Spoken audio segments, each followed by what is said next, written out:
My objective here is not so much to teach you soft skills, but to inspire you to become like sponges so that you can listen to the other speakers and absorb everything that will be shared today. Because a good leader puts into practice all of these human skills or soft skills that are about to be shared. Now, thousands of books have been written about leadership, and every week there are hundreds of seminars about leadership taking place all over the world.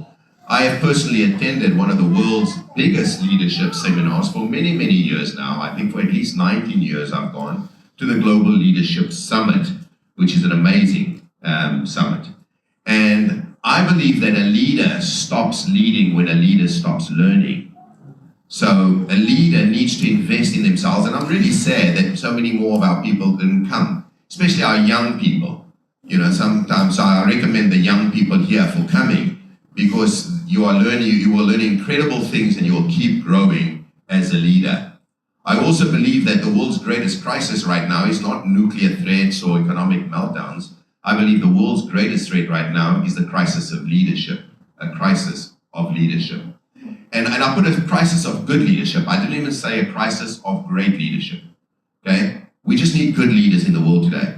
And if we could change this whole generation of leaders out there and replace them with good leaders, the world would be a much better place today. Jesus changed the entire world with 12 mediocre, less than mediocre leaders. But they went on to become exceptional leaders. So we can all become exceptional, world-changing leaders. Now, you may be thinking, well, this topic doesn't apply to me because I'm not a leader. May I clarify from the get-go that we are all growing, we are all developing, we are all being stretched. And even as a baby in the biological sense moves to adulthood, so we as leaders can grow in our leadership and move from mediocre leadership to great leadership or exceptional leadership. Because leadership at its core is simply influence. And what a leader does, a leader influences people. And we all have a measure of influence.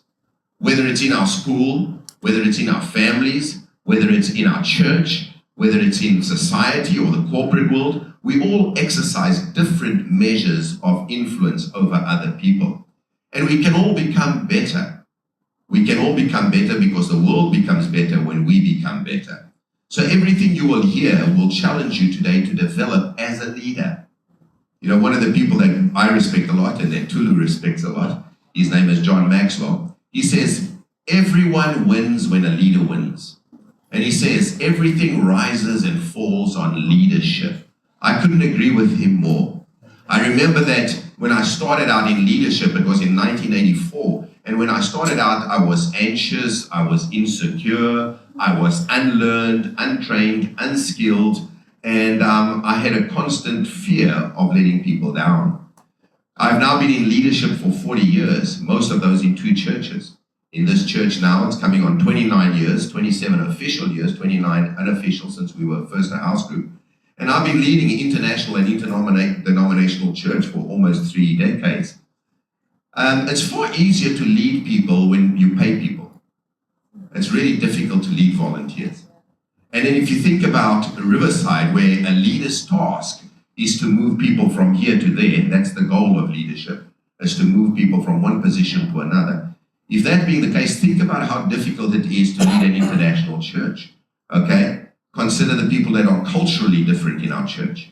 Consider the people that come to our church and have different theological or ideological backgrounds.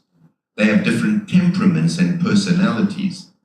Okay? They're in different seasons of life. We've got everybody from the very young to the elderly in our church. The oldest person in the church right now is 98. 98. So think about that. And we speak dozens of different languages. So this could be potential for an explosion every single week. And in fact, we are always anticipating an explosion around the next corner. And we're always one step ahead to try to snuff out those explosions. But based on this experience of my life, I believe that we can all become better friends, better people, better employees, better employers. So what can I say to help you become a trusted, respected, and admired leader? Remember, a good leader inspires. So I want to inspire you with just a few things that I'd like you to write down on your smartphone or on your paper, and they'll be up there so you can get it. And I'll just share a few things that I think that leadership is. Okay? So leadership is about, first and foremost, about character. That's what I believe. People need to know that who you are and that they can trust who they're following. They need to know you. The leader must be a person of integrity. Who you are in the dark should be who you are in the light. Should be one and the same person. People in this church have come to know me now over many years, and they trust me because they've come to know me.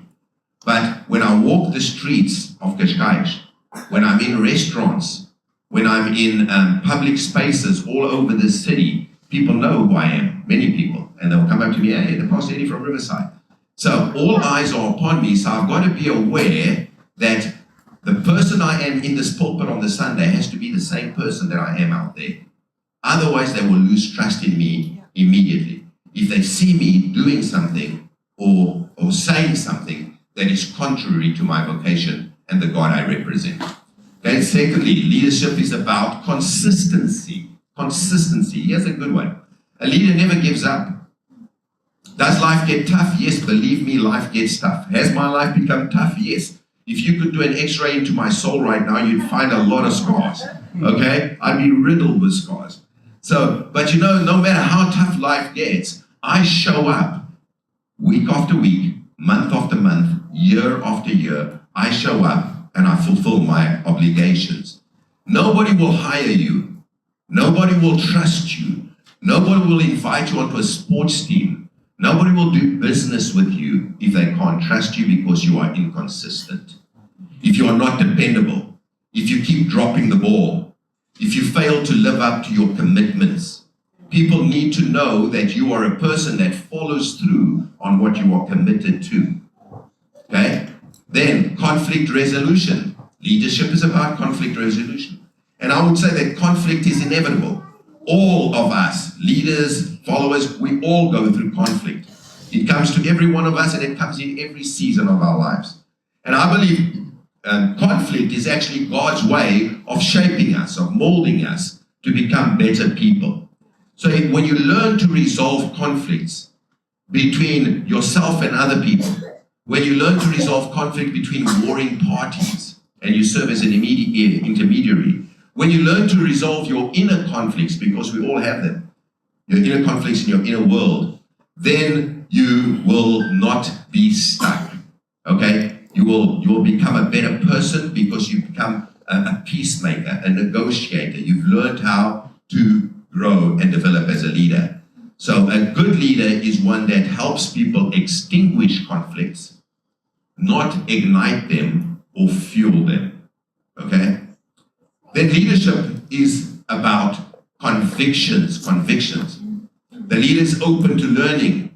The leader is constantly being stretched for new inputs. A leader never believes he's arrived or she's arrived. Yet leaders are also not fickle. They're also not stuck. They're also not confused. They're not lost in the fog. Okay? After much leading, after much reading, after much studying, after much praying, after much doing, eventually we get convictions as anchors for our soul that will hold us through life. Nobody follows anyone who doesn't have deep-rooted convictions and beliefs. I'll give you an example. The COVID-19 pandemic. That was one of the most unimaginable times lived in recent human history. And I had to lead this church through the pandemic, which began in December 2019 and only ended in March 2023. It was terrifying times. And during that time, I had deeply rooted convictions regarding what was going on. And I was very loud and outspoken in my convictions. Now, many people didn't agree with me regarding face masks and vaccines and other things. Many didn't agree with me. But let me tell you what, people respected the fact that I had these deep-rooted convictions and beliefs. And I could stand my ground. So a leader is required to stand firm on when he has convictions that are profound. Okay? Leadership is not about pleasing people. Leaders are not crowd pleasers. Leaders don't want to be popular with everyone. And the world's greatest leaders, as you know, have not been popular people. Many times they have flown against the current and they've said things that other people think is ridiculous, but shortly people come to understand it's not that bad. Leadership is also about coaching. teaching, mentoring. What we learn, we must pass on to other people. You don't keep it for yourself. You share it with others. Because everybody grows when the leader grows. Okay? And a good leader is not a narcissist. It's never about his own ego. It's never about her own plans and purposes. It's never about his rules or his position. A good leader is all about team. It's all about helping other people reach their full potential and become better. That's why the leaders that are here present that have put this day together, put the day together. Because they thought, how can we pass on what we know to other people so we can all grow together and become better people, better employees, better servants. We also need, every one of us needs a Paul and a Timothy in our lives. The Paul is the person I look up to and I learn from. The Timothy is the person who looks up to me and learns from me. We all need those two people in our lives at all times. And finally, leadership is about competence. I only have 15 minutes, so I'm going to stop and allow time for questions. And because I'm a team player, I need to allow time for my fellow speakers to speak as well. Okay? So I entered the ministry in 1984, and then I completed a 3-year pastoral diploma, a 2-year BA degree, a 3-year master's degree, and a 4-year doctorate degree. And did I arrive? No. I keep going back and doing more degrees and more diplomas and more certificates and more seminars and more workshops. In fact, I leave here now. I go to participate in a workshop at Igreja do Cristo, which Dr. Lam knows well in Cascais, from Brother Robert Fife, where many people are getting together for learning. Okay? Why do I do this? Because leadership is about being stretched. Leadership is about growing. It's lifelong learning. If you are not constantly honing your skills in people managing, conflict resolution, communication, if you're not constantly doing these things, you will be stunted and you will never become an effective leader. Because the leader realizes he doesn't put a roof on his house, he's continuously building floors. God will eventually put the roof on the house. A leader also needs to listen more. Okay? God gave us 2 ears for a reason. We need to listen more than we speak. Good leaders listen more than they speak. I often say, you can spot the most closed-minded person in any room because their mouth is the most wide open, right? They're always talking. So my friends, open your minds today. I want you to grow, to develop. Each one of us is an eagle, not a chicken. Can we say that? I'm an eagle, not a chicken. Okay? Eagles are majestic. Eagles fly high. Eagles have vision and strength. And you know how an eagle learns to fly? An eagle learns to fly not by flapping its wings in the safety of the nest. There comes a time in the eagle's life where mother will kick the eaglet out of the nest, and he learns to fly by desperately flapping his wings. Why? So he doesn't die. So on the way down, he starts to flap, flap, flap, flap, flap, and eventually he takes off in flight. Why am I telling you that? I'm telling you that because you will learn more from your failures than from your successes. Your greatest gains in this life will come from your greatest defeats. Don't compare yourself ever with other people. You are who you are. And don't allow the blows of life to keep you down. Okay? Too many people out there are so wounded, so insecure, so shaky all the time because they've been wounded. The leader that's going to be the one that's going to reach the end line is the one who keeps up, keeps getting up, and keeps going. So I want you to write that down and don't stop growing, don't stop developing. Learn about character, consistency, conflict resolution, convictions, coaching, and competence. Amen. Amen. And now, if you have any questions, I'll be glad to take your questions. Rafa, you and I kept to our time, so well done. So, when do you have a team that you are responsible for, and they are facing a very challenging task or some very difficult situation? Is there like a formula or something that you usually use to motivate them as a leader? Well, when you have a difficult task ahead, I think the first thing that people want to see is the leader comes alongside. He leads by example. Okay? So, for example, in this chair, in this church, sometimes we have events and we've got to take all these chairs away. And we'll say, hey guys, let's go here, we've got to take all these chairs away. Pastor Eddie comes and grabs chairs, and he helps. Because he comes alongside, because people need to see that leaders will be models and examples. They don't just tell people what to do. They say, I'm one with you, let's do it together. So I think that's one of the greatest strengths of the leader to mobilize through any situation like that, is the leader who comes alongside, the leader who supports. Okay? And I think another thing that's important is also in the leader recognizing and applauding and praising the efforts of his teammates. Nothing encourages a person more than being praised or thanked or rewarded, not even financially. Many times people don't care about finances. They just care about that word that says that the leader saw you and that you are important on this team and I value you. Thank you so much for what you do and the contribution you make.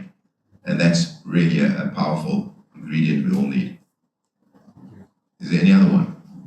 Yes. Yeah, I know leadership is a lonely journey, and some decisions that you take are sometimes unpopular. How do you manage that loneliness and taking decisions that really would help everybody, but initially it comes out as unpopular? How do I manage it? Yes. Really badly. So that's the honest truth. You know, we've got one of the things I like most about a leader is a leader must be authentic.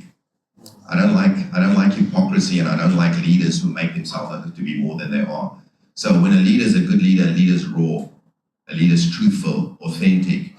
You know, you don't put on a cover. So when you ask me a question like that, it's a struggle. It is a struggle. You know, when I'm convinced of something and then it's not going well, and then I have to take it before the Lord, and many times saying to the Lord, you know, I don't understand, why is this happening? And so it is a struggle, and I think every man of God and every woman of God that you read about in the Bible went through that process of deep times of deserts, of valleys, of dark times, of wrestling with God. In fact, I like Jordan Peterson's last book. He's coming, by the way, he's coming to Lisbon again, and I'm going to go watch him. Jordan Peterson, he's considered the public figure number one in the world today, the public thinker. And he's just written a book, We Who Wrestle with God. And many times we wrestle with situations. And it helps to be married, because you can go to your wife, you can go to your spouse, and you can process together. And many times your wife, or me, her to her, and her to me, will encourage one another and say, stay the course. You know, I'm at your side. I'm not going to let you down. I'll be with you. We're gonna make this thing. We're gonna walk through this thing and get to the other side. Of course, the Lord is our constant help, and that's why I have that tattoo on my arm here. People ask me often, why do you have Isaiah 40:31? Because truly the Lord is my strength. You know, and in times when I need Him, He's my strength. So I go to the Lord, and I go to my wife, and I get the support, and I say, you know what? I know, so I've got to keep going. And but is it a struggle? Yes, it is a struggle. That's the truth. So I think authenticity and truth is such a high value for me. I don't like hypocrites. I don't like people who come to the church and put on a guise and pretend something they're not.